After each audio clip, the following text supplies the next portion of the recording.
પોરબંદરના પક્ષી અભયારણ્ય નજીક વોકિંગ વેનું નિર્માણ કરાયું છે, જેની યોગ્ય જાળવણી ન થતાં સ્થિતિ દયનીય બની ગઈ છે. આથી તેની યોગ્ય જાળવણી કરવામાં આવે તેવી માંગ ઉઠી છે.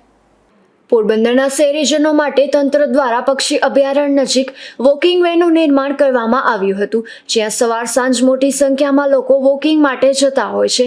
પરંતુ આ વોકિંગ વેની પાલિકા દ્વારા યોગ્ય જાળવણી કરવામાં ન આવતા હાલ તેની સ્થિતિ દયનીય બની છે. અહીં રખડતા પશુઓ અંદર ન ઘૂસી જાય તેના માટે ફરતે ફેન્સિંગ લગાવવામાં આવી હતી, જે લાંબા સમયથી તૂટેલી હાલતમાં જોવા મળે છે. ઉપરાંત કેટલીક લાઇટો બંધ છે, તો અહીંની બેઠક વ્યવસ્થા પણ તૂટી ગઈ છે. વોકિંગ વેની બહારના ભાગે પણ કચરાનો ખડકલો જોવા મળે છે. કેટલાક પેવર બ્લોકને પણ ઉખડી ગયા છે. આથી તેની યોગ્ય જાળવણી કરવામાં આવે તેવી માંગ ઉઠી છે. અહીં રાત્રિના સમયે કેટલાક નશાખોરો પણ પડ્યા પાથર્યા રહે છે અને ગાંજા સહિતના કેફી દ્રવ્યોનું સેવન પણ થતું હોવાનું આ વિસ્તારમાં ચર્ચાઈ રહ્યું છે. તો અંધકારનો લાભ લઈ કેટલા યુવા યુવતીઓ પણ બીભત્સ હરકતો કરતા હોવાનું સ્થાનિકોએ જણાવ્યું હતું. ત્યારે યોગ્ય ફેન્સિંગ કરી તમામ લાઇટો ચાલુ કરવામાં આવે તેમજ નવી બેઠક વ્યવસ્થા કરવામાં આવે તેવી માંગ ઉઠી છે.